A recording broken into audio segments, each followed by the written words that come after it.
வணக்கம் நண்பர்களே. இந்த வாரம் நம்ம மதுரைக்கு அனுப்பின இந்த பார்சல் அதை பற்றி பார்ப்போம். இது குப்பைமேனி சோப்பு. தோல் சம்பந்தமான அனைத்து பிரச்சனைகளையுமே சரி செய்யக்கூடியது.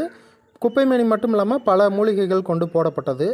இது நலங்கு மாவு சோப்பு. நலங்கு மாவு சோப்பு அப்படிங்கிறது குறிப்பாக பெண்கள் அதிகமாக பயன்படுத்தக்கூடியது. முகம் நல்ல பொலிவு பெறும், நல்ல பளபளப்பாக இருக்கக்கூடியது. மருத்துவ குணமிக்கிறது தான் இந்த சோப்புமே. அதுக்கடுத்து பார்த்தோம் அப்படின்னு சொன்னோம்னாக்கும் பாசிப்பயிறு மாவு சோப்பு. இந்த பாசிப்பயிறு மாவு சோப்பு குழந்தைகள் முதல் எல்லாருமே போடலாம். முகம் நல்லா பளபளப்பாக இருக்கும். இயற்கையானது தான் எல்லாமே, அதனால் பயன்படுத்துறது ரொம்ப ரொம்ப நல்லது. அதற்கடுத்து பார்த்தோம்னாக்கும் நம்ம சார்கோல் வித் மில்க் பட்டர்.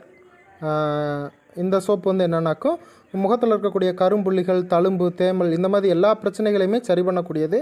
குறிப்பாக முகத்தில் இருக்கக்கூடிய கரும்புள்ளிகளை போக்கும், மங்கு மறையும். இதுதான் சார்கோல் வித் பட்டர் மில்க்கு. அதுக்கடுத்து இது ஹேர் ஆயில்.